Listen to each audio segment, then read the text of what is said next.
Karibu mwanafunzi wa kidato cha kwanza katika somo la Kiswahili. TESEA hapo wanakukaribisha uwe nao katika mada inayohusu usimulizi. Ndugu mwanafunzi, katika maisha tunayoishi kila siku tunapenda sana kusimuliwa mambo mbalimbali yanayotokea katika jamii. Na pengine hata wewe mwenyewe unapoishi hapo umekuwa ukisimulia watu bila kujua kama unajifunza somo hili. Sasa kwa kidato cha kwanza mada mojawapo katika somo la Kiswahili ni usimulizi wa habari. Mada yetu ni usimulizi. Kwa hiyo tunasimulia vitu viwili. Katika usimulizi hapa tuna usimulizi wa hadithi na pia usimulizi wa habari. Leo tutaanza na usimulizi wa hadithi. Kabla tulivyojifunza katika masomo yaliyotangulia au vipindi vilivyotangulia, tumejifunza kwamba hadithi ni masimulizi. Masimulizi haya yaweza kuwa yenye mtiririko wa matukio na wakati, ambayo yaweza kuwa ya kweli au ya kubuni au yote mawili. Kwa sababu anaweza mtu akatunga uongo na kaweka na ukweli humo humo, akasimulia kitu. Sasa ni kwa nini tunajifunza usimulizi?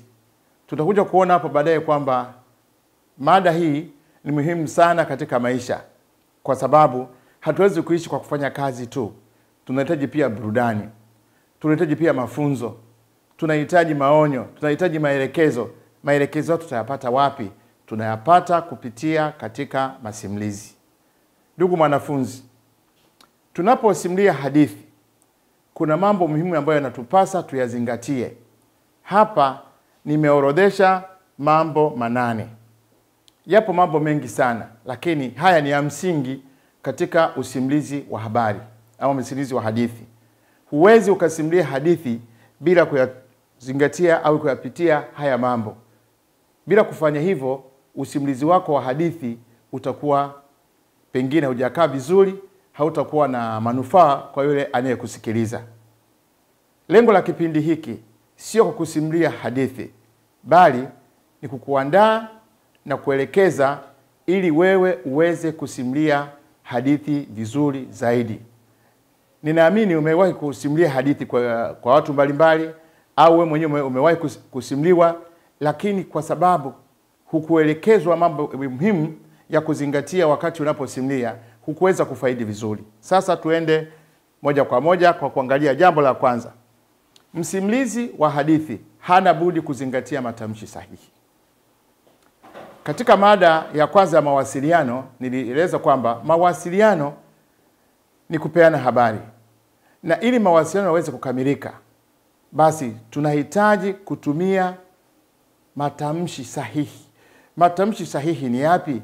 Ni yale yanayozingatia mkazo, ni yale yanayozingatia kiimbo, na yale yanayozungumzia lafudhi sahihi ya Kiswahili fasaha. Kwa sababu kama mzungumzaji atatamka maneno vibaya, basi atatoa maana tofauti na aliyokusudia.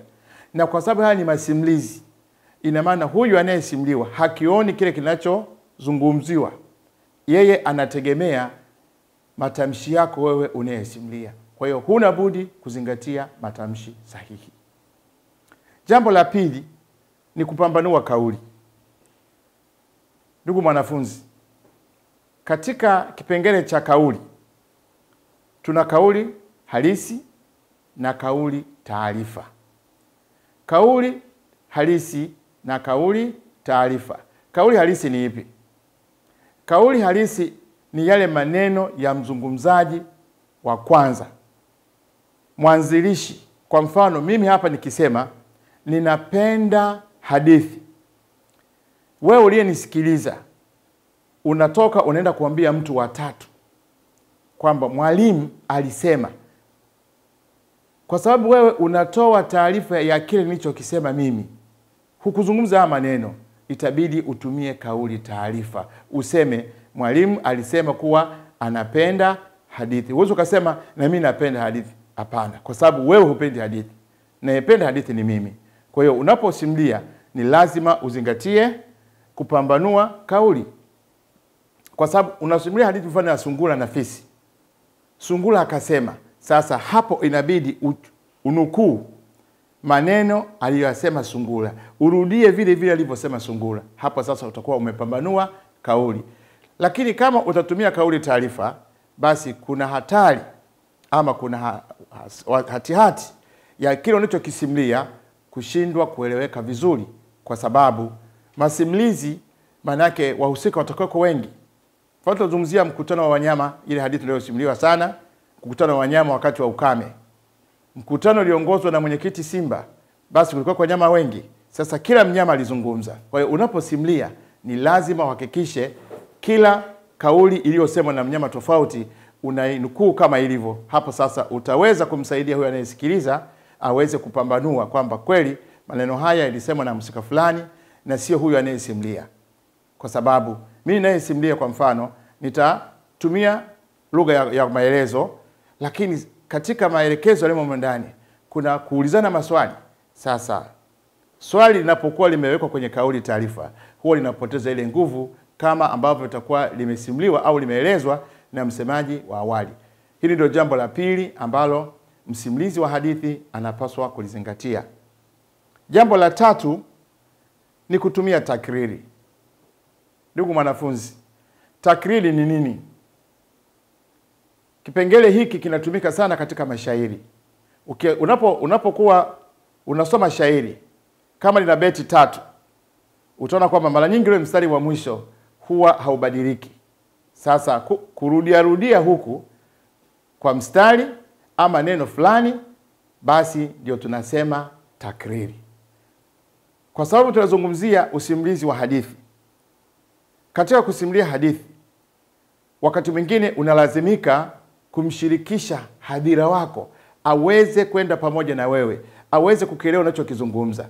Mfano, kama sungura alikimbia mwendo mrefu na manake sasa alikimbia sana, wewe unayesimulia utalazimika kurudia neno akakimbia. Hii ndio takriri, kwamba unaweka msisitizo ni kuonyesha ni kwa kiwango gani tendo lilifanyika. Narejea, katika kuhakikisha ujumbe unafika kama ulivyokusudiwa katika usimulizi wa hadithi, msimulizi hana budi kutumia takriri, kwa sababu takriri huwa inaweka msisitizo wa kile anachokizungumzia. Jambo lingine, ndugu mwanafunzi, masimulizi yaambatane na vitendo. Katika kueleza maana ya fasihi, tulisema fasihi simulizi ni maelezo yanayotolewa kwa mdomo pamoja na vitendo. Na tulisema hivyo na kwa fasihi simulizi. Na hadithi ni masimulizi yenye mtiririko wa matukio na wakati. Kwa sababu hadithi ni kipera cha fasihi simulizi, basi matendo lazima yawepo. Matendo ni nini? Msimulizi anahitajika kuonesha vitendo, ama kwa mkono akampiga akaonesha jinsi alivyompiga, kama ni kwa teke akaonesha teke alivyompiga, au akaruka akaonesha jinsi alivyoruka. Sasa hapa atakuwa ameweka matendo na usimulizi wake utakuwa hai, kwa sababu hadithi inasimuliwa mbele ya hadhira. Msimulizi anakuwa mbele kama unavyoniona mimi hapa, na wewe unayenitazama hapa, wewe ndio hadhira wangu. Kwa hiyo mimi ninapokuwa nasimulia nitahitaji kutumia matendo. Akampiga hivi, nikaonyesha jinsi alivyompiga. Akamuita, nitaonyesha tendo na jinsi alivyomwita. Hapa ndipo tunasema masimulizi katika hadithi yanahitaji kuambatana na vitendo ili kuyapa uhai masimulizi haya. Jambo lingine ni kutumia nyimbo. Ndugu mwanafunzi, usimulizi wa hadithi huambatana na nyimbo. Hadithi nyingi sana ambazo tumesimuliwa na wazazi wetu, babu zetu, bibi zetu, ama wakubwa wetu waliotangulia, zinakuwa na nyimbo ndani yake. Ni nini umuhimu wa nyimbo katika masimulizi? Kwanza ni sehemu mojawapo ya burudani, lakini pia huwa inaliwaza anayesikiliza hiyo hadithi. Na wakati mwingine wimbo ule unakuwa na ujumbe fulani. Nitakupa mfano wa hadithi fupi. Sitaisimulia hadithi, nitaeleza tu jinsi ambavyo wimbo unaingiaje.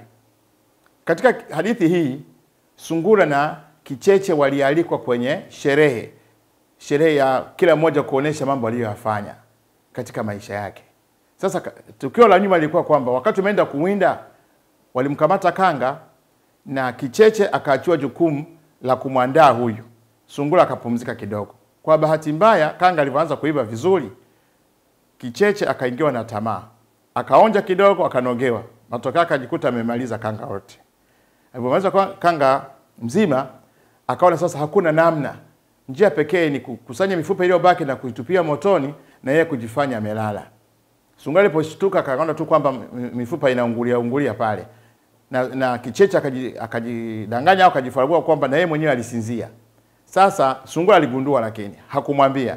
Siku iliyofuata alienda kuwinda, huko njiani Sungura alimwaga mwenzie kwamba anaenda sehemu fulani watakutana mbele ya safari. Kumbe ameandaa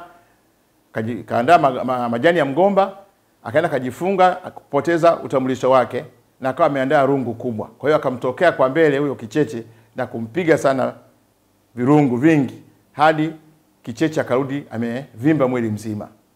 Na kuambia Sungura amevamiwa na majambazi. Sasa siku hiyo ya ngoma sasa, kila mmoja alikuwa anaeleza mambo aliyofanya. Alianza Kicheche, akaanza kuimba. Mimi nilimla kanga, nikasingizia moto. Akatulia hapo.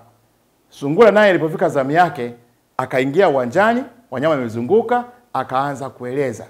Na mimi nilijifunga, akaanza kuimba sasa. Na mimi nilijifunga majani ya migomba, nikaanza kulipiga pu pu pu. Tayari wimbo huu una ujumbe ndani yake. Wimbo wa Kicheche umeonyesha jinsi alivyokuwa msaliti, lakini wimbo wa Sungura umetupa ujumbe kwamba unapotenda mabaya utalipiziwa hapa hapa.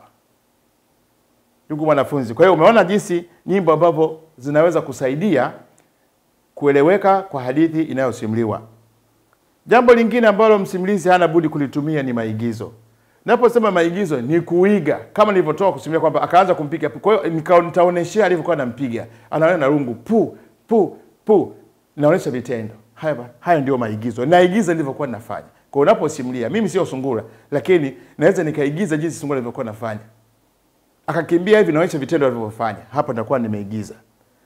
Jambo lingine la kuzingatia ni kutumia ishara na taswira. Ishara na taswira ni vipi? Ishara, kwa mfano ishara ya kutingisha kichwa. Nikatingisha kwa sababu nimekubali. Nikitikisa maana nimekataa. Zote hizi ni ishara. Lakini pia ninapokuwa nasimulia, naomba akamnongoneza, nikaonesha alivyonongoneza. Nitakuwa nimeonyesha ishara alivyofanya hivyo. Au akamkonyeza, nikaonesha jinsi alivyokonyeza. Taswira labda ndio kipengele ambacho tukasema taswira ni lugha ya picha. Lugha ya picha ni matumizi ya maneno ili kujenga taswira kwa huyu anayesikiliza. Kwamba maneno yake huyu yalikuwa makali. Sasa makali kinamna gani? Naweza nikaongezea pale. Kwa hiyo tutaeleza kipengele cha taswira, tuende pamoja na tamathali za semi, kwa sababu tamathali za semi ndizo zinazojenga sana sana taswira. Kwamba natumia kitu kuwakilisha kitu kingine. Sasa kwenye tamathali za semi tuna hizi sana sana zinazotumika sana kwenye fasihi simulizi. Kipengele cha hadithi ni tashbiha, sitiari, tashihisi na takriri. Tashihisi huo ni uwezo ambao tunawapa wanyama waweze kuzungumza. Sungura akasema katika maisha ya kawaida Sungura hawezi kuzungumza, lakini kwenye hadithi unapewa. Na ndio maana wewe unaposimulia lazima utalazimika kutumia tamathali za semi hizo, hasa tashihisi, ili wanyama waweze kuzungumza. Lakini pia utatumia tashbiha uweze kuwalinganisha, kwa sababu huyu anayesikiliza hadithi yako hamuoni huyu mhusika au mfano mnyama hamuoni, au hamuoni mtu unayemzungumzia. Unaposema alikuwa mweusi, sasa mweusi kama nini? Inabidi utumie tashbiha, useme alikuwa ni mweusi kama mkaa, ama mweusi kama kiatu cha jeshi. Sasa huyu anayesikiliza hadithi yako anafahamu rangi ya mkaa ulivyo, anafahamu jinsi kiatu cha jeshi kilivyo cheusi. Kwa hiyo atahamisha ile rangi ya kwenye kiatu na ataipeleka kwenye ngozi ya mtu huyu, na basi hapo itakuwa ni rahisi kwa msikilizaji kuweza kufahamu ni kwa kiwango gani huyu anayezungumziwa alikuwa mweusi. Kwa hiyo utalazimika kutumia vitu kama hapa. Na mara nyingi wakati mwingine tunatumia ile tunaita chuku. Yaani kutia chumvi katika masimulizi. Unaweka uongo uliopitiliza ili kukuza jambo kwa lengo tu la kuchekesha au kufanya hadhira ishangae, lakini lengo kubwa liko ni kwamba hawawezi kupata ujumbe uliokusudia. Kwa mfano unapozungumzia mtu alikuwa mlafi, ukasema alimaliza tembo mzima. Fisi hawezi kumaliza tembo. Tembo ni mkubwa kuliko fisi, lakini fisi anaweza kapewa uwezo wa kumla tembo mzima. lengo la msimulizi hapa likawa kwamba hadhira wake huyu apate picha halisi ya ulafi wa huyu anayezungumziwa. Ndio maana tunaposimulia tunalazimika sana kutumia vitu hivi ili tuweze kufikisha ujumbe tuliokusudia. Ndugu mwanafunzi, usimulizi wa hadithi ni jambo la lazima sana katika maisha. Waweza kujiuliza, kwa nini tunasimulia hadithi? Zina faida gani? Pengine zinapoteza muda wetu? Hapana. Sasa tuangalie faida za usimulizi wa hadithi. Faida ya kwanza ni kupata burudani. Hadithi nyingi ukisoma utaishia kucheka. Sasa unapocheka maana yake umefurahi, umepata burudani. Zipo hadithi ambazo zinatuelimisha mambo mengi. Kwa mfano, hadithi inayosema kwa nini sungura na mkia mfupi. Kwa sababu ya uvivu wake alikamatwa akakatwa mkia. Kwa na sisi tunaosimuliwa hii hadithi tunajifunza hapo, tunapata elimu kwamba tukifanya kitu kibaya kama hiki tutaishia kupata matatizo. Kwa hiyo tuache na tubadilike. Jambo la tatu ni kukemea. Zipo hadithi ambazo zinakemea mambo mabaya.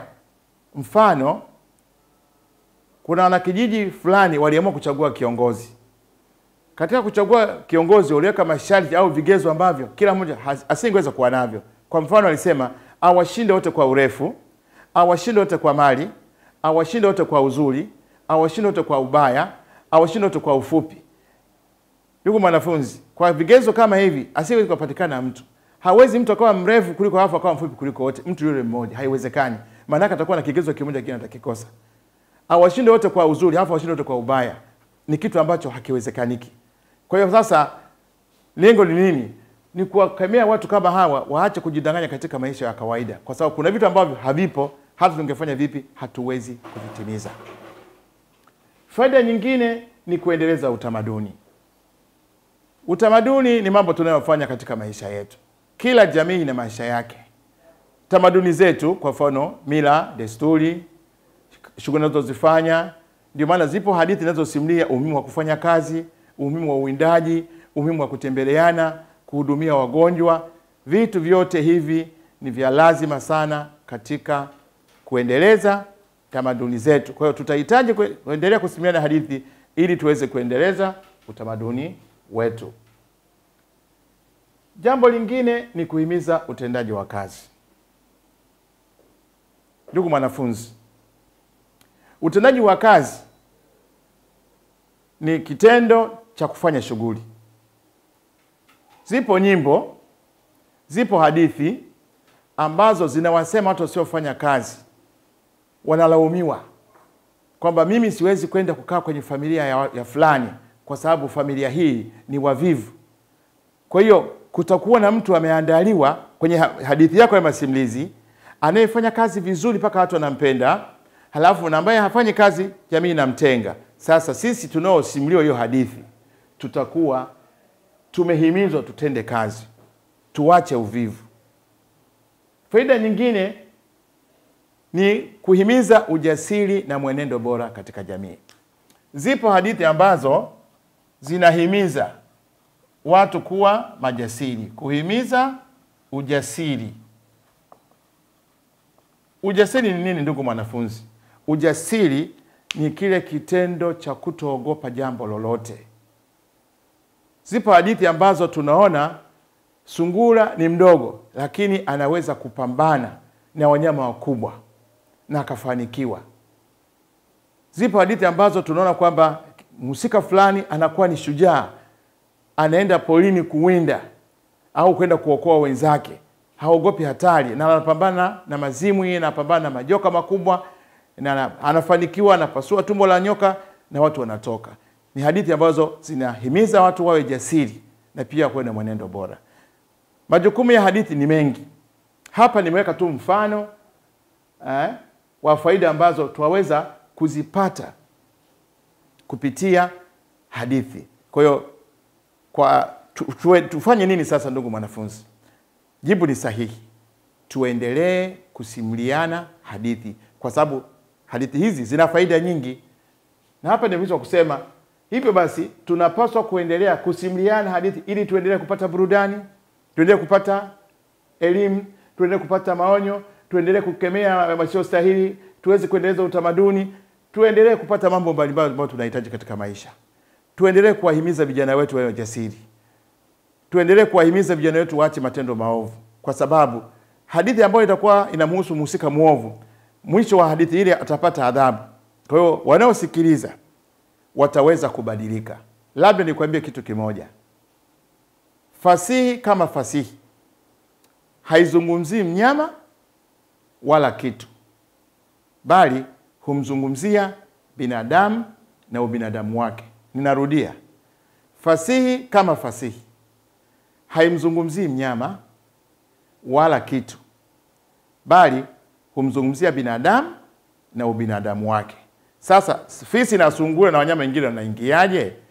Fasihi simulizi huwatumia wanyama ama vitu ili tu kurahisisha ufikishwaji wa ujumbe. Hii ni kwa sababu baadhi ya wanyama wana tabia za binadamu. Kuna binadamu wenye tabia za fisi. Wapo binadamu wenye tabia za nyoka. Wako binadamu wenye tabia za sungura. Kwa hiyo tunapowatumia wanyama hawa, inakuwa ni rahisi kwetu sisi tunaosimuliana hadithi kuweza kupata ujumbe kwa uzito unaostahili. Na jambo lingine, lengo la fasihi ni kukosoa. Watu wengine hawakubali kukosolewa moja kwa moja. Lakini ninapotumia mnyama, ninakuwa nimemzunguka huyu mhusika, nitamsema hata jijua, akija kutambua tayari mimi nimeshamaliza kazi yangu ya kumfikishia ujumbe. Kwa hiyo tukijua usimulizi wa hadithi una faida sana. Na faida kama nilizokutajia ulizoziona hapa, basi tutaendelea kusimuliana hadithi hadi mwisho ili tuendelee kupata maarifa mbalimbali, tupate burudani na mengine yote yanayoambatana na usimulizi wa hadithi. Kwa sababu tunasema hadithi ni kipera kimojawapo katika hadithi, ni kipera kimojawapo katika fasihi simulizi. Kwa hiyo zile zima za fasihi simulizi zinakuwa zinabebwa na hivi vipera mbalimbali, kila moja kwa namna yake.